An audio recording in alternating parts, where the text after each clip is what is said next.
Welcome, Gunrunner.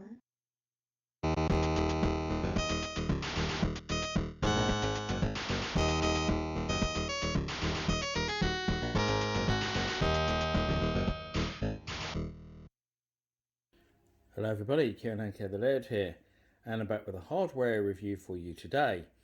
And you might be able to see two things on the sofa here, but I am only going to be looking at one of them, and I am going to be looking at them in separate videos, because otherwise one video would be far too long. But I thought I'd shove them both in the picture anyway, because they are related to each other, and I can mention them in the same context. I've thrown my Pac-Man throw on the sofa to theme it with what we're reviewing. I forgot I had this actually. I picked it up ages ago, I think from Primark, believe it or not. And we're going through a cupboard and found it in the back of the cupboard, so that was quite cool. I'll have to drag it out for reviews more often because I love it. So we are going to be looking specifically at this one today, the Pac-Man Namco Flashback, the Bandai Namco Flashback Blast, with a lovely Pac-Man on the front. As you can see, 8 built-in games, blah blah blah. So we'll have a look at the box first of all. So they're branding it as a flashback, like they do with the the Atari Flashback console, the ColecoVision Flashback and Television Flashback, Mega Drive Flashback et al. But it's not really a console like them, as you'll go on to find out. And you also notice that appears to be blatantly be a Mega Drive controller, but in a different colour on the front there. It's like they've taken the 3-button controller and added 3 more buttons above it for some reason. There we go. So let's look at the back. So have a blast with your favourite classics.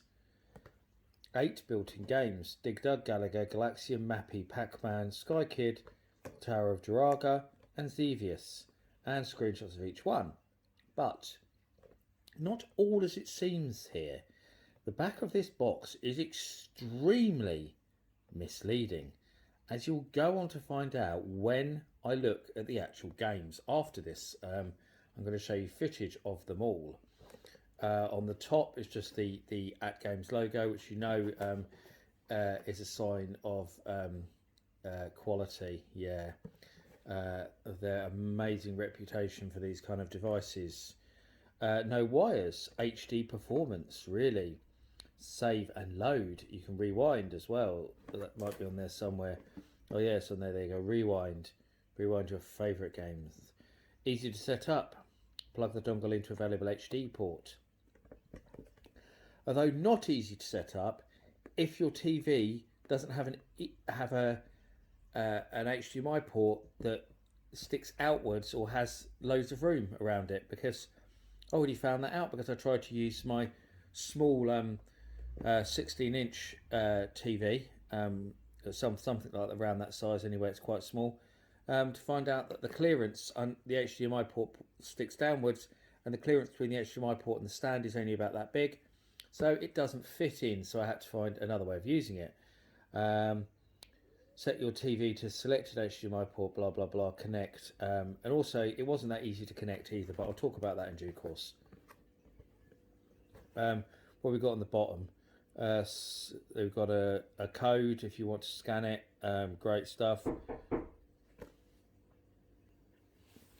We've got all the usual information. It's a recyclable box, what's on it, copyright messages, all that usual bump that you'd expect to see on the bottom of a box. Let's get what's inside the box then, which I've already separated so I don't have to open it. So here we go, boom. We have an instruction manual. We have the console, which is just a controller, as you can see. The bit you put in your TV, the HDMI stick, which is quite big. We have some stickers, ghost stickers. I'm not sure if you meant to stick them on the controller or something, but we've got 2 stickers anyway. And we have a little lead, a little HDMI, a little USB lead, which I'll go into in a moment. And that's it, that's everything in the box. So let's break this down. So this stick that says Blast on it, take the cap off, as you can see, and it's just a standard HDMI stick with a fancy AtGames logo on the back that you plug into your TV. But you need to power it, so you've got a little USB-B socket on the bottom of it there.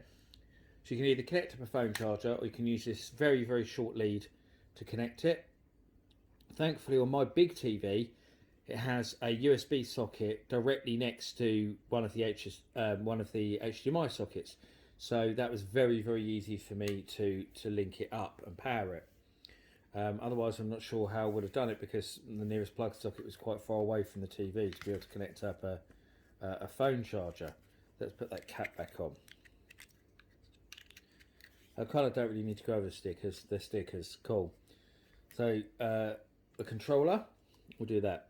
So as I've already said, it looks like a Mega Drive controller with 6 buttons. We've got start, we've got menu, we've got rewind. On the top, we've got an on-off switch.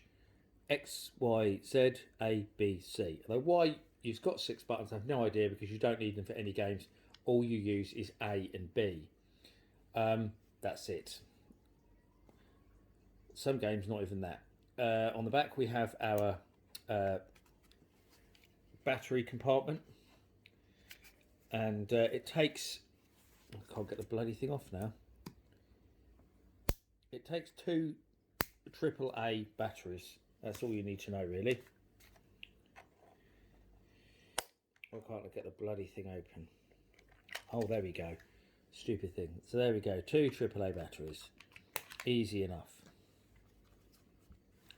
Now, this weighs practically nothing. Assume it has practically nothing inside, because it's unbelievable how light it is. The box is probably heavier than this controller is. That's the mad thing. The buttons are the cheapest plastic known to man. As you can even hear if I click them like that. Amazingly, I don't see how high raised it is, spongy joypad is the same awfully cheap quality. So you're already thinking, is this even going to work well? And then we have an instruction booklet. Explore more of the classic world. So actually this shows us that there's more of them. I've got the Space Invaders one there. I'm going to mention where I got these from in a minute. There's an Activision Flashback Blast. Now that does sound good. Atari Flashback Blast. God, there's been so many of them things. Remember there was the Atari joystick you could plug into your TV. It's probably almost exactly the same as that. Atari Flashback Blast 2, so yeah, they've carried it over too. Why not? Let's make more money. Atari Flashback 3, let's make even more money. Although the third one, you'll notice actually, if you're careful, is paddles. Which gives you a real point of difference actually. Wouldn't mind picking that one up, the paddles one. That looks quite interesting. Legends Flashback Blast, which is what we have there. And this, of course, is the Bandai Namco one. So I've got the End 2. I wouldn't mind trying the Activision one, and I definitely wouldn't mind trying the one with the paddles to see how that fares. Because it's something a bit different. Then on the back, we have really comprehensive instructions on how to use it, how to set it up. Though you really won't need them because it's so simple. The only bit that you'll need actually here that you might find useful is the bit where it tells you how to do 2-player mode on the games if you've got 2 of them. Which is quite cool that they added a 2-player mode. So that's on there. That's quite a cool thing. The rest is pretty pointless. And actually, the troubleshooting bit is almost completely useless because I only had one problem, and this doesn't tell you how to fix it, which I'll go into. So that's it, really. There isn't a lot more else to show you about this, and so shortly I will show you the actual games themselves. But what I wanted to mention before then is that both of these I got from a UK shop called Poundland, which is very, very famous. Now, as the name suggests, Poundland originally just sold stuff that was £1. That was it. Everything in there was £1. And if you watch Ashens, you'll be very, very, very familiar with Poundland because he reviews all the ridiculous rip-off tat and crap and stuff like that they sell in Poundland. And he's almost made a career out of it. And his videos are brilliant. And he's a thoroughly nice bloke as well. Nothing but good things to say about Stuart Ashen. But a few years back, Poundland, quite a few years back now actually, Poundland started opening up bigger stores. which they originally called Poundland Plus stores, but now they're all just called Poundland. And the Poundland Plus stores sell stuff that isn't a pound. That was their big thing. They had a whole section where they sold other stuff. So they started selling all sorts of discounted stuff, like even stuff like Xbox games and PlayStation games. And a lot of that would be like £4 or £5, maybe even more than that. But it meant they could sell more discounted stuff. But even the smaller Poundlands now usually have a small section, which is kind of the Poundland Plus stuff. And I actually did get these from a big Poundland, I will add. But yeah, that's where I got them from. And they were £5 each, which is pretty damn cool. I mean, I believe the retail of these was about 20-30 quid originally. And they've fluctuated in price, and they've gone downwards massively. And so the fact that you can pick them up brand new for £5 is pretty good. Got to be pleased with that. Two systems like this for a tenner. There we go. So if you're in the UK and you've got a Poundland near you, go and have a look and see if they've got any. I've checked a few Poundlands now, and they only had these two, or one of the two. These are the only ones I've seen. I haven't seen any of the other units in Poundland, unfortunately, but I'll keep looking. If you're not in the UK, I don't know, have a look on eBay or Amazon or something like that. Anyway, let's have a look at the actual devices themselves now. So I'll get it hooked up to the TV. Okay, so now we're going to check the device out. Now I've finally got it working. And on that point, I finally got it working. I kept getting a message repeatedly saying device not recognised by my TV. And there's nothing in the manual anywhere that says what that means or how to fix it. But I found that by repeatedly unplugging it and plugging it back in again, eventually it worked. So who knows? So if you're having that issue, give that a try. Not very technical, but keep taking it out, putting it back in, and eventually it worked. I think it was about 5th attempt it worked for me. So there we go. So yeah, so here's our game selection. I've got up my big screen TV. I was going to use a small portable TV, like a small one I've got, not portable, but a much smaller, like a 16-inch or something it is, I think. TV I've got, and I had it all set up, ready to go on a desk, perfect viewing angle, all cameras set up. Only to find out that where the USB socket is in the back, the stick won't fit in because it's too long, because it's blocked by the stand, which you cannot remove. So yeah, great.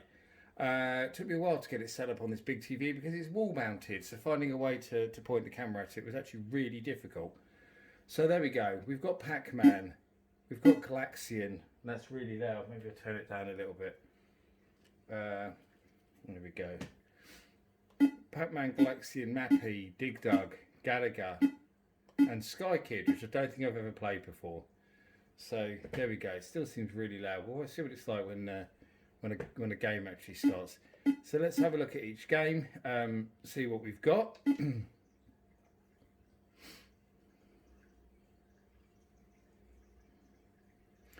Now you would have already noticed that on the selection screen, it looks like the arcade version of Pac-Man, but this title screen sequence here looks suspiciously like the NES version, in the wrong ratio with smoothing turned on.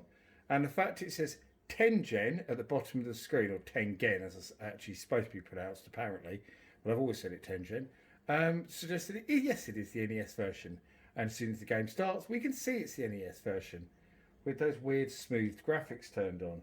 So let's go start.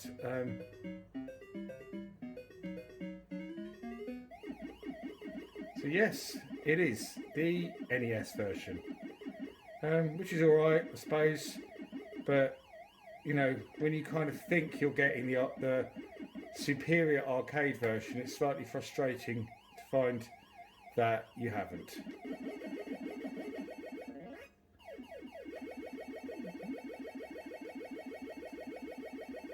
And I've messed that up because the joypad is so spongy, as I've already mentioned, that it's actually quite hard to change direction precisely.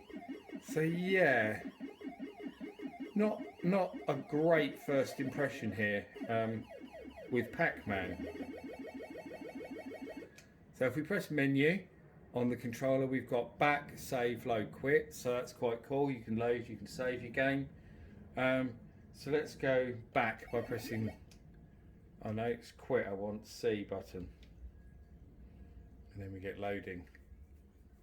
So yes, so that's clearly the arcade Pac-Man shown in that picture there. But it's clearly not the arcade Pac-Man that we were playing. So I think you already know what to expect here. Screenshot shows arcade Galaxian. Is it the arcade Galaxian? No, of course not. Yes, again, it is the NES version of Galaxian. With these weird smooth graphics again. Oh, I have taken a more in-depth look at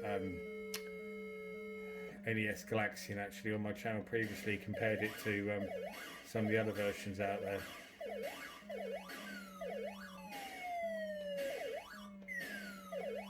Right, let's go back again then. That pauses. Quit.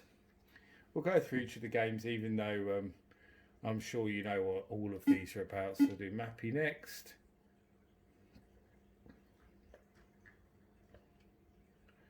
Oh, it's appeared to be doing a rewind, which is, oh yeah, I just noticed that. Pressing the wrong button on the controller there. So yes, you do have the rewind function as well. So there you go. If I die like that, I can press rewind and it's taking me back. Awesome.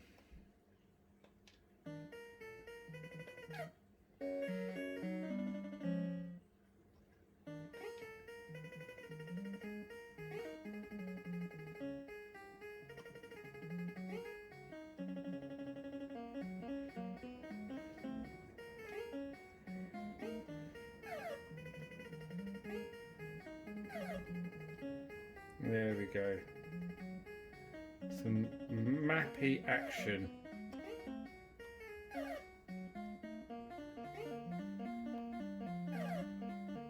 Cute little game. A lot of fun. Oh dear. Right. Let's go back again.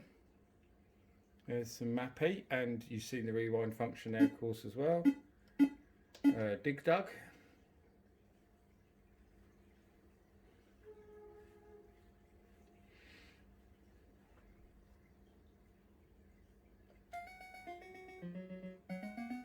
One of my all-time favourite classic arcade games from the so-called Golden Age.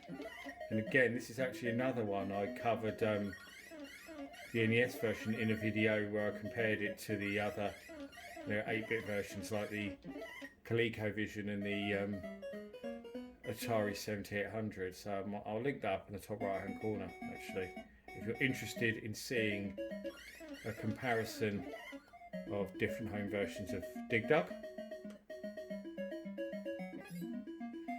Oh, I don't know how that didn't hit him. I have to try and not get carried away here because I absolutely love Dig Dug.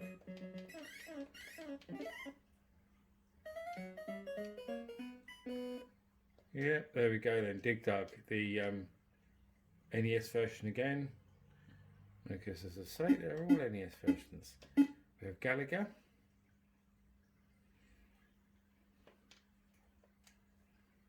Oops, press the rewind instead of start again.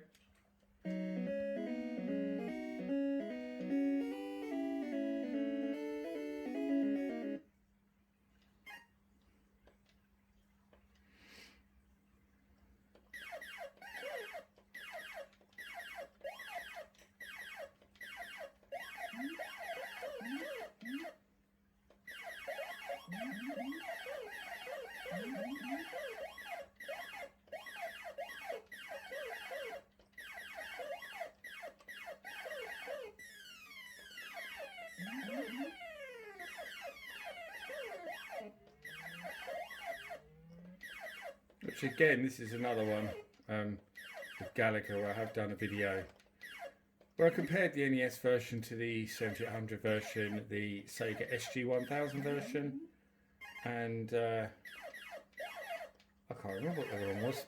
Might have been Game Boy, actually, thinking about it. But I can't actually remember. But there we go, that's Gallagher, she's seen that. Sky Kid. I've never played Sky Kid.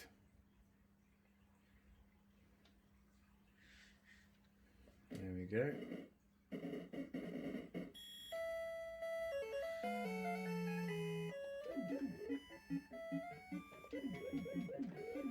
Assume I've got to protect those jeeps. I was hoping you could go backwards, but you can't. So it's not like Defender. You literally can only shoot what's in front of you. Oh. Bomb the target. And I already messed it up. So there we go, that's Sky Kid.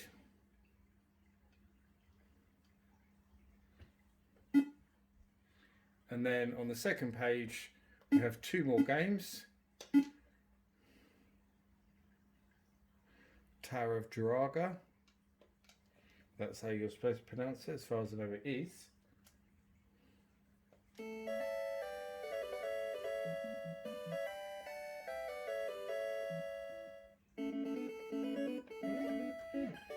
This is a kind of gauntlet-ish game. But a bit more maze-like than Gauntlet, probably.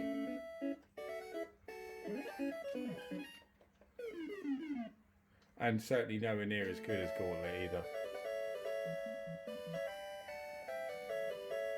Okay, I think you get the picture there. And we'll go and have a look at the last one, because otherwise we'll be all day doing one video. And there we have it, Xevious.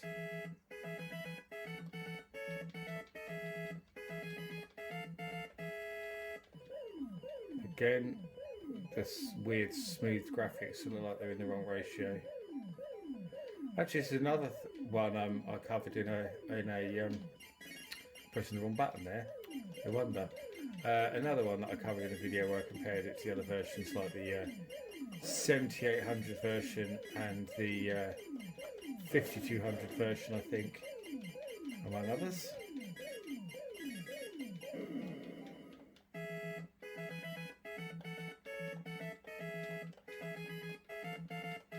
You notice the flicker seems particularly bad. I know that the flicker's quite bad on a Master System anyway, but I don't remember it being quite as bad as it is on this Master System, NES.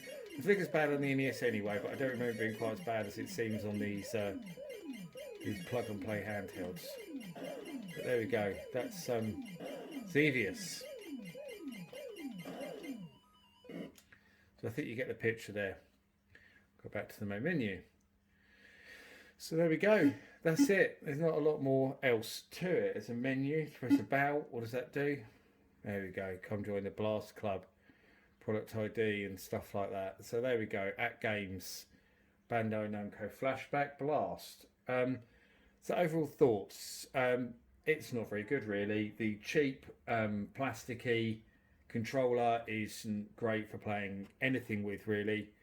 The games are NES games that don't play quite correctly.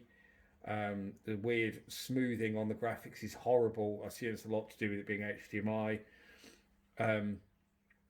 They're better played in about a million other ways, to be honest, because there's so many ways you can play these games now. I mean, even if you've not got the NES, for example, you know, at Evercade, all these games on the Evercade, and they play a lot better on the Evercade. They're far more accurate, better controls, everything like that, really. So I can't really see any reason to recommend these things at all. And I can see why there does seem to be a very negative opinion of them. But But after all, there are AtGames, and a lot of the AtGames stuff, as we know, isn't very good. Hence why a lot of people call them shat games. It's warranted in many cases. The Atari flashbacks are probably the only good things they've done, actually, and they didn't design those. They took over production from Atari themselves. So they didn't do the work. That's why they're probably really good. That's it, really. I mean, I only paid a fiver for it, as I said earlier in the video, so I'm not really particularly gutted about it not being very good. I can probably give it to someone for Christmas or something, and yeah, not worry about it again. That's my review of the Namco Flashback Blast from AtGames. I hope you enjoyed watching. I'll see you all again for another video very soon. Bye bye.